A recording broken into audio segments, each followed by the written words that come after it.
What's going on, guys, and welcome back to another episode of Career Mode. This is episode number 52, and we start today's episode off with Julian Green coming to us and saying, will you play us in the next match because I'm in good form, and so on and so forth. And I said yes, because we had a game against Frankfurt here, and to be honest, you know, as we take on Frankfurt in the Europa League round of 32, it's been a long time coming waiting for this game. Feels like it was absolutely ages ago since we qualified from the group stages. To be honest, the Europa League is still a big priority for us, but I am still experimenting. You know, that's how the Europa League's always been on my channel. You know, it's something which I don't care too much about, but even when it is important to me, I still tend to experiment quite a bit. So a couple of changes for this game: Abita coming in for Creswell, Gamboa for Jenkinson, and of course Green for Patrick Roberts as well, but mainly still a very strong side, because as I said there, although I don't always take the Europa League seriously, with a team like West Bromwich Albion, it's really important, you know, especially for the fans. It's really important to stay in Europe and do well. So as we take on Frankfurt here, the German side, you know, they're not going to be the easiest of opponents. I know there are still some more difficult teams left in the Europa League, and we could have had a more difficult tie, but even so, they're not going to be the easiest of opponents.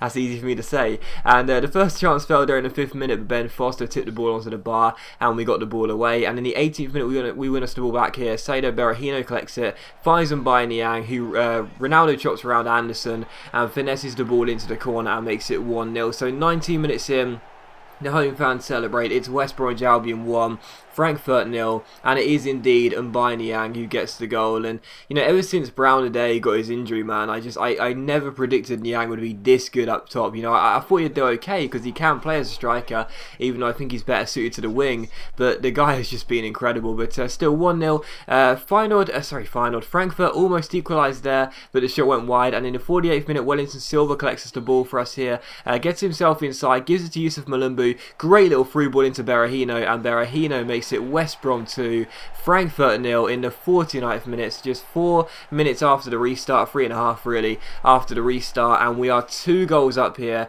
in this Europa League tie. So brilliant finish by Berahino. It's 2-0, and Frankfurt were already looking very, very shaky. But in the 58th minute here, 58th minute, the shot comes in and the shot goes wide as well. But in the 64th minute, they come forward again down this right hand side. Really good opportunity for them as they beat Jordan Abita, cross the ball in. Rosenthal wins the header, it hits the bar, but it's turned in the centre by Agner, not sure how you pronounce that, and he makes it West Bromwich Albion 2, Frankfurt 1. So the German side back in the game and back in the ties. The travelling fans celebrate here. We had a chance to get the ball away with Zambrano, we didn't do it. Then a chance to get it away with Gamboa, didn't do it, and unfortunately we got punished for it. So 2-1 here, and Frankfurt back in the game and back in the tie. But in the 69th minute we go on the counter, and Wellington Silva finds Berahino. He gives it to Niang, and it's a great ball forward towards our Brazilian one-on-one with the goalkeeper, who turns around Kevin Trapp and puts the ball into the side of the net as well, and makes it 3-1. So West Bromwich Albion 3, Frankfurt 1.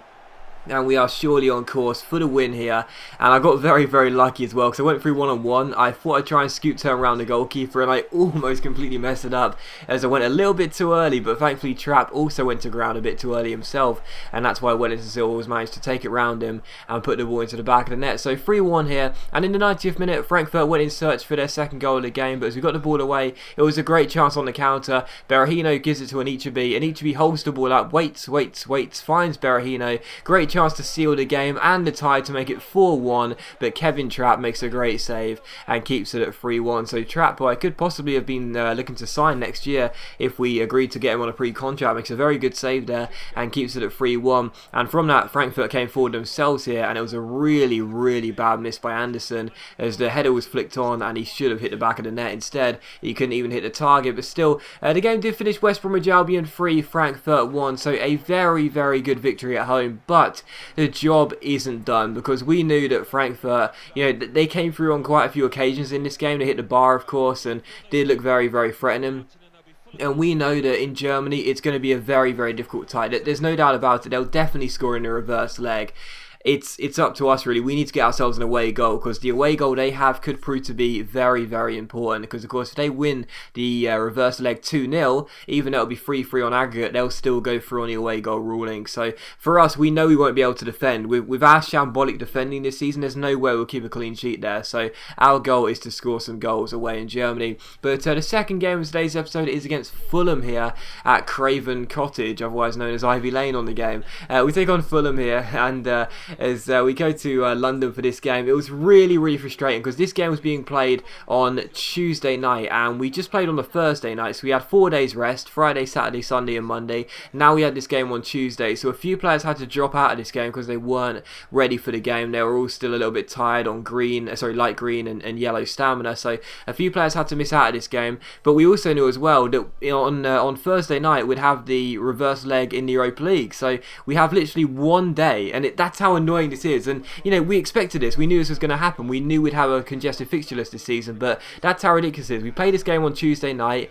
then tomorrow we presumably fly out to Germany, unless we do it straight after the game, and then on Thursday night we've got the game, so we only get 1 full day's rest. So the players were quite tired, and they'll be even more tired for Thursday night's game. But still, on the quarter of an hour mark, the first chance fell to us as Niang came forward here. He's teasing his man, gets himself inside with a heel-to-heel flick, stops the ball, and with a finesse shot hits the far post, and Fulham clear the ball away. So it would have been a nice goal by Niang, but unfortunately it was still 0-0. But nothing really happened in this game until the 68th minute, when unfortunately for us, Fulham got themselves in front through Ross McCormack. McCormack getting the goal, the former Leeds and Cardiff striker, smashing the ball past Ben Foster. The goalkeeper got a hand to it but couldn't keep it out, and it's Fulham 1, West Bromwich Albion 0. So Ross McCormack getting the goal there. Very, very poor defending from me, but in the 83rd minute, Anichebe collects the ball after Kay Vosser gives it away. Anichebe bears down on goal and does equalise with 7 minutes left on the clock to make it 1-1. He came off the bench in this game, and Anichebe couldn't find a substitution, so sorry for that, but still Anichebe did equalise, and it was how the game finished. It was unbelievably poor. It was a 1-1 draw, and I'm pleased with the point, don't get me wrong, despite Fulham being in 18th place, because we did make quite a few changes, and of course the players were tired and everything. But even so, I'm surprised how poor the game was. And again, I know the players are going to be tired and everything. I know we made some changes as well, but literally, those were the only 3 proper chances in the game. There was 1 long range shot I took as well in the first half with Niang. Other than that, very, very poor, but still. For the third and final game of today's episode, it is indeed the Europa League round of 32 second leg against Frankfurt here, away in Germany. And of course, you would have seen in the first game, in the first leg in this episode, of course, our 3-1 victory, as I said a minute ago, it didn't mean the job was done, even though it was a very, very convincing first win there, because we knew that Frankfurt would come for us in this second leg. And of course, with only 1 day's rest as well, you would have seen a team I picked there. It's a very, very mediocre West Bromwich Albion side. Now, I know we don't have too many great players anyway, but even so, there were so many changes to the side. I think I counted 7 changes in total from the side that played on last Thursday night. So we had Lescott starting at centre-back for the first time in ages, a centre-midfield partnership of Hughes and Gardner, Chris Brunt back in the side, Jason Davidson at left-back, a very, very average, mediocre West Bromwich Albion side, no doubt about it. And that's why Frankfurt knew from the first minute they'd have a lot of chances in this game, and the first one would fall in the 8th minute as they hit the bar, and a very good opportunity goes begging very early on for Frankfurt, as we knew they'd get so many chances. And that's why in the 21st minute I wasn't surprised they did take the lead as well, and it came through an own goal through Ben Foster. And how many times have I said it this season, I really like Ben Foster, but he makes so many errors, and it's another one there. Foster goes to catch the ball and ends up palming it into his own net, and it's Frankfurt 1, West Bromwich Albion 0. So the worst possible start in Germany here, as we tried to contain, we weren't doing the job, and soon after we were 2-0 down in the 29th minute. A long ball into the box from a free kick wasn't dealt with, and the shot, which was a bit of a scuff really, finds the back of the net past Ben Foster. It's Frankfurt 2, West Bromwich Albion 0. And as things stand, already Frankfurt are going through on away goals, and we hadn't even played half an hour on the clock. So when the clock ticks over to the 45th minute mark and we were getting ready for half time, the worst possible news happened, and that was that Frankfurt got themselves a 3rd goal. Again, it's diabolical defending. Les got in the centre, didn't deal with it, neither did Jason Davidson,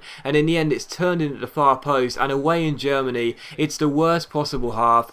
Frankfurt 3, West Bromwich Albion 0, and as things stand, they're going through 4-3 on aggregate. They could have made it 4-0 here as well, as Fulham's header is missed, but it comes to Kittel, who strikes it, and thankfully for us it goes just wide and out for a goal kick, but still 3-0 to Frankfurt. Couldn't get a foothold in this game, but in the 62nd minute, Will Hughes rises a slide challenge and crosses the ball in after he beats his man down the left-hand side. Who does he pick out? Victor Anichebe, who heads the ball past Kevin Trapp, and Anichebe, just like he did against Fulham, comes off the bench and scores what could be a crucial goal for us here. He came off for Niang. That wasn't really a popular decision with the fans, but we needed a bit more physical presence in the box as Niang wasn't doing it, and Anichebe, well, he's as physical as you like, very strong, very good in the air, and he makes it 3-1, and as things stand, the game is going to extra time, so 3-1 here in Germany. But in the 78th minute, Anichebe collects the ball for us here, who was pulling the string since coming on. He picks out Will Hughes. Hughes finds Brunt down the left hand side, drills in across, and Danny Ings in the centre turns it in and makes it Frankfurt 3, West Bromwich Albion 2. So no one's going to deny it was one of the worst first half performances I've had in this series, but in the second half we really did look like such a better team since Anichebe got on the pitch, and that was in the absence of Niang, who's been our main man since Aday's been injured. But since Anichebe came on, we looked like such a better team, such a more physical unit, and that's why we got ourselves back in the game and back in the tie 3-2, and because of that we scored 2 away goals, and that meant that on aggregate it was 5-4 to us, and Frankfurt would have to score 2 goals. They did get one here through Bamber Anderson, the defender, who keeps scoring goals, and makes it Frankfurt 4, West Bromwich Albion 2 on the night. On aggregate that made it 5-5, but it was how the game finished, so we are through on away goals. An absolutely fantastic tie, but I'll tell you this, if we defend like that again in the next stage, around the 16 stage, whoever we come up against, we will not be going through. Some shambolic defending. We got away with it though, thanks to Victor Anichebe coming off the bench and pulling the game back into our favour, and we are through to the Europa League around the 16. So as always guys, a big thank you for watching the video. I really hope you have enjoyed it, and if you have enjoyed the episode, then please do leave a like, and a reminder, the next episode will be the League Cup final against Swansea, so look forward to that, and I'll see you for that episode very soon.